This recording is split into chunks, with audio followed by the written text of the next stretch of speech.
কেন্দ্রীয় শহীদ মিনারে আগমন ঘোষণা করছি। মাননীয় প্রধানমন্ত্রীকে অভ্যর্থনা জানালেন ঢাকা বিশ্ববিদ্যালয়ের মাননীয় উপাচার্য অধ্যাপক ডক্টর নিয়াজ আহমেদ খান এবং মহান শহীদ দিবস ও আন্তর্জাতিক মাতৃভাষা দিবস উদযাপন কমিটির সমন্বয়কারী অধ্যাপক ডক্টর মোর্শেদ হাসান খান। অভ্যর্থনা সমন্বয় কমিটির আহ্বায়ক কলা অনুষদের ডিন অধ্যাপক ডক্টর মোহাম্মদ সিদ্দিকুর রহমান খান এবং উদযাপন কমিটির সদস্য সচিব ঢাকা বিশ্ববিদ্যালয়ের প্রক্টর অধ্যাপক সাইফুদ্দিন আহমেদ। উপস্থিত রয়েছেন ঢাকা বিশ্ববিদ্যালয়ের মাননীয় উপাচার্য প্রো-উপাচার্য প্রশাসন অধ্যাপক ডক্টর সাইমা হক বিদিশা, মাননীয় প্রো-উপাচার্য শিক্ষা অধ্যাপক ডক্টর মামুন আহমেদ, মাননীয় কোষাধ্যক্ষ অধ্যাপক ডক্টর মোহাম্মদ জাহাঙ্গীর আলম চৌধুরী, উদযাপন কমিটির যুগ্ম সমন্বয়কারী বিজ্ঞান অনুষদের সম্মানিত ডিন অধ্যাপক আব্দুল সালাম এবং ফার্মাসি অনুষদের সম্মানিত ডিন অধ্যাপক ডক্টর সেলিম রেজা। দেশের বিশিষ্ট ব্যক্তিবর্গ, মন্ত্রী পরিষদের সদস্যবৃন্দ, বাংলাদেশে নিযুক্ত বিভিন্ন দেশের মান্যবর রাষ্ট্রদূত বৃন্দ সহ ঢাকা বিশ্ববিদ্যালয়ের পক্ষ থেকে বেদিতে উপস্থিত রয়েছেন সিনেট ও সিন্ডিকেটের সম্মানিত সদস্যবৃন্দ, বিভিন্ন অনুষদের সম্মানিত ডিন বৃন্দ, বিভিন্ন হলের প্রভোস্ট বৃন্দ এবং ঢাকা বিশ্ববিদ্যালয় অ্যালামনাই অ্যাসোসিয়েশনের নেতৃবৃন্দ।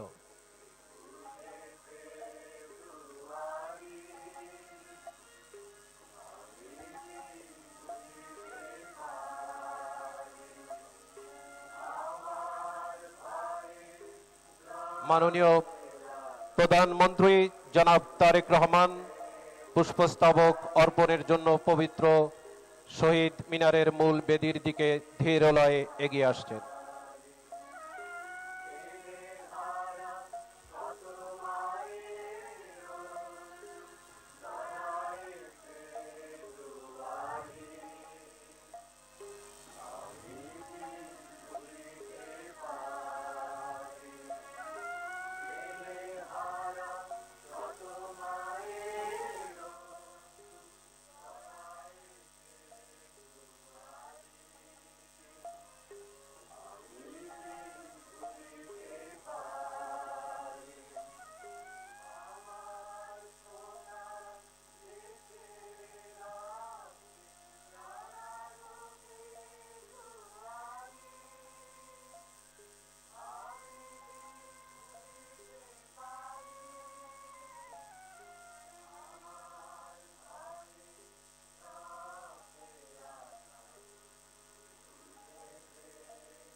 মাননীয় প্রধানমন্ত্রী জনাব তারেক রহমান শহীদ মিনারের মূল বেদিতে পুষ্পস্তবক অর্পণ করলেন এবং নীরবে দাঁড়িয়ে ভাষা শহীদদের প্রতি শ্রদ্ধা নিবেদন করছেন।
এ পর্যায়ে ৫২ ভাষা আন্দোলন, ৬৯-এর গণ অভ্যুত্থান, ৭১-এর মহান মুক্তিযুদ্ধ, ৯০-এর স্বৈরাচার বিরোধী আন্দোলন সহ বাংলাদেশের স্বাধীনতা পূর্বপর সকল গণতান্ত্রিক আন্দোলন ও মুক্তি সংগ্রামে জীবন উৎসর্গকারী সকল শহীদদের রুহের মাগফিরাত কামনায় দোয়া অনুষ্ঠিত হবে। দোয়া পরিচালনা করবেন ঢাকা বিশ্ববিদ্যালয় কেন্দ্রীয় মসজিদের সিনিয়র ইমাম খতিব হাফেজ মাওলানা নাজির মাহমুদ। সকলকে পশ্চিম দিকে মুখ করে দাঁড়ানোর জন্য বিশেষভাবে অনুরোধ করা হচ্ছে। আল্লাহুম্মা আমিন। রব্বানা যালামনা আনফুসানা ওয়া ইল্লাম তাগফির লানা ওয়া তারহামনা লানাকুনান্না মিনাল খাসিরিন। রব্বানা ফাগফির লানা যুনুবানা ওয়া কাফির আন্না সাইয়্যাতিনা ওয়া তাওয়াফানা মাআল আবরার। আল্লাহুম্মা ইন্নাকা আফুউন তুহিব্বুল আফওয়া ফা'ফু আন্না ইয়া কারীম ফা'ফু আন্না ইয়া রহিম। ইয়া আল্লাহ, এই পবিত্র মাহে রমাদানে এই গভীর রাতে আপনার দরবারে আমরা হাত পেতেছি, আপনি আমাদের সকলকে মেহেরবানি করে ক্ষমা করে দিন। ইয়া আল্লাহ, 21-এর এই প্রথম প্রহরে আমরা আপনার কাছে হাত পেতেছি মাওলা।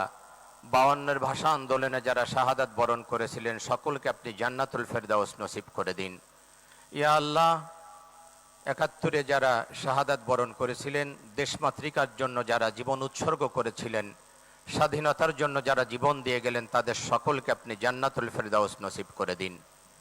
মাওলা, ফরিয়াদ আপনার দরবারে যারা 90 গণ আন্দোলনে মাওলা যারা শাহাদাত বরণ করেছিলেন, তাদেরকে আপনি জান্নাতুল ফেরদাউস নসিব করে দিন। 24-এর এই আন্দোলনে যারা শাহাদাত বরণ করেছেন মাওলা, তাদেরকে আপনি জান্নাতুল ফেরদাউস নসিব করে দিন।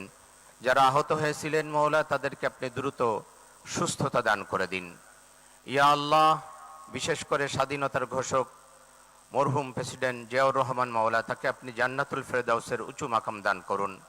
মাওলা, 3 বারের সাবেক প্রধানমন্ত্রী আপসহীন দেশ নেত্রী বেগম খালেদা জিয়া, ইয়া আল্লাহ, তাকে আপনি জান্নাতুল ফেরদাউস নসিব করে দিন। মাওলা, ফরিয়াদ আপনার দরবারে প্রেসিডেন্ট জিয়াউর রহমান এবং মরহুম খালেদা জিয়া, তাদের উভয়কে আপনি জান্নাতের মেহমান হিসাবে কবুল করে নিন, উভয়কে আপনি জান্নাতে একত্রিত করে দিন। ইয়া আল্লাহ, ফরিয়াদ আপনার দরবারে মাওলা, এই রমাদানে আপনার কাছে আমরা ফরিয়াদ করছি মাওলা, আমাদের দেশের প্রতি আপনি খাস রহমত অবতীর্ণ করুন। দেশ পরিচালনায় মাওলা নতুন দায়িত্ব দেয়া হয়েছে মাওলা, নতুন দায়িত্ব আপনি দিয়েছেন। ইয়া আল্লাহ, তার মাননীয় প্রধানমন্ত্রী তারেক রহমানের কাঁধে, ইয়া আল্লাহ, তার হাতকে আপনি শক্তিশালী করে দিন। ইয়া আল্লাহ, তার মন্ত্রী পরিষদ এবং তিনি যে দায়িত্ব পেয়েছেন, তিনি যেন অত্যন্ত যোগ্যতার সাথে দেশ পরিচালনা করতে পারেন, সেই তৌফিক আপনি দান করে দিন। ইয়া আল্লাহ, সমস্ত ক্ষমতা আপনার হাতে মাওলা, আপনি তাকে সুন্দর এবং সুষ্ঠুভাবে দেশ পরিচালনার তৌফিক দান করুন। তার হাতকে আপনি শক্তিশালী করে দিন। আপনার রহমত এবং বরকত দিয়ে আমাদের দেশটাকে আপনি ভরপুর করে দিন। ইয়া আল্লাহ, আপনার রহমতের চাদর দিয়ে আমাদের দেশটাকে আপনি আবৃত করে দিন। ইয়া আল্লাহ, আমরা আপনার কাছে রহমত কামনা করছি মাওলা, আপনার রহমত এবং বরকত দিয়ে আমাদের দেশটাকে আপনি ভরপুর করে দিন। মাওলা, ফরিয়াদ আপনার দরবারে এই রমাদানে আপনার কাছে আমরা ফরিয়াদ করছি মাওলা, শান্তি এবং রহমত দিয়ে আপনি আমাদের দেশটাকে ভরপুর করে দিন। ইয়া আল্লাহ, আমরা সকলে মিলে ভাই ভাই কাঁধে কাঁধ মিলে যেন দেশের এবং জনগণের উন্নয়ন এবং মাওলা শান্তি প্রতিষ্ঠিত করতে পারি, সে তৌফিক আপনি আমাদেরকে দান করুন। ওয়াসাল্লাল্লাহু তাআলা আলা খায়রি খালকিহি মুহাম্মাদি ওয়া আলিহি ওয়া আসহাবিহি আজমাইন ওয়াজআল আখিরা কালামিনা ইনদাল মাউতি লা ইলাহা ইল্লাল্লাহু মুহাম্মাদুর রাসূলুল্লাহ সাল্লাল্লাহু আলাইহি ওয়াসাল্লাম। এ পর্যায়ে গণপ্রজাতন্ত্রী বাংলাদেশ সরকারের মন্ত্রিপরিষদের মাননীয় সদস্যবৃন্দ শহীদ বেদিতে পুষ্পস্তবক অর্পণ করবেন। নেতৃত্ব দিবেন মাননীয় প্রধানমন্ত্রী জনাব তারেক রহমান। গণপ্রজাতন্ত্রী বাংলাদেশ সরকারের মাননীয় প্রধানমন্ত্রী জনাব তারেক রহমানের নেতৃত্বে মন্ত্রিপরিষদের মাননীয় সদস্যবৃন্দ শহীদ বেদিতে পুষ্পস্তবক অর্পণ করছেন। উপস্থিত রয়েছেন মাননীয় মন্ত্রী জনাব মির্জা ফখরুল ইসলাম আলমগীর, জনাব আমির খসরু মাহমুদ চৌধুরী, জনাব সালাউদ্দিন আহমেদ চৌধুরী, জনাব ইকবাল হাসান মাহমুদ, জনাব হাফিজউদ্দিন আহমেদ বীর বিক্রম, ডাক্তার এজেডএম জাহিদ হোসেন, জনাব ডক্টর খলিলুর রহমান, জনাব আব্দুল আউয়াল মিন্টু, জনাব কাজী শাহত মোফাজ্জল হুসাইন, জনাব মিজানুর রহমান মিনু, জনাব নিতাই রায় চৌধুরী, জনাব খন্দকার আব্দুল মুক্তাদির, জনাব আরিফুল হক চৌধুরী, জনাব জহিরুদ্দিন স্বপন, জনাব মোহাম্মদ আমিন উর রশিদ, মিস আফরোজা খানম রীতা, জনাব মোহাম্মদ শহীদুদ্দিন চৌধুরী এনি, জনাব আসাদুল হাবিব দুলু, জনাব মোহাম্মদ আসাদুজ্জামান, জনাব জাকারিয়া তাহের, জনাব দীপেন দেওয়ান, ডক্টর আনমা এহসানুল হক মিলন, জনাব সর্দার মোহাম্মদ সাখাওয়াত হোসেন, জনাব ফকির মাহবুব আনাম, জনাব শেখ রবিউল আলম।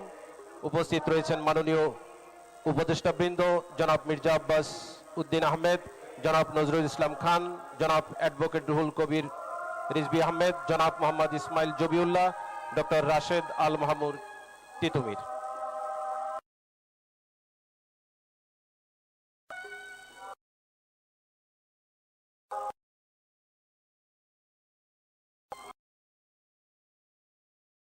মন্ত্রী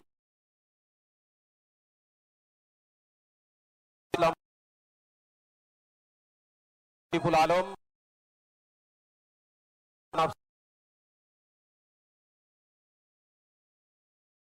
জনাব মোহাম্মদ